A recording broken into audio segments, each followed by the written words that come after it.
Assalomu alaykum. Shahrom Pichanning kanalining kuzatuvchilari, sizlarga bitta bunisini aniq ko'rmagansizlar. Otish qibozlari bo'lsa, menimcha o'sha akalarimizga yoqsa kerak, postavkalari bilan billa gulbandlarini laton bronzadan qilib ishlaganmiz. Ko'rishingiz mumkin, juda ham chiroyli qilib ishlangan. Охотник pichoq, asosan sovg'aga, lezolari nержавейка klapandan ishlangan. Ruchkalari koreyskiy beryoza.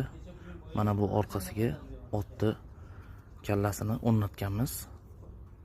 Bitta like bosib ketasizlar. Otish qibozlari bo'lsa, postavkasiga shunday qo'yib qo'yasizlar. Mana o'ziga moslab yasab qo'yganmiz. Xudo xolasa bitta o'rnatasizlar. Juda ham chiroyli turadi. Buni ofisga qo'yib qo'ysanglar ham menimcha chiroyli turadi. Yozuvlarni chiroyli qilib yozib beramiz. Yozish kerak bo'lsa O'zbekiston bo'ylab dastavkalarni qilib beramiz.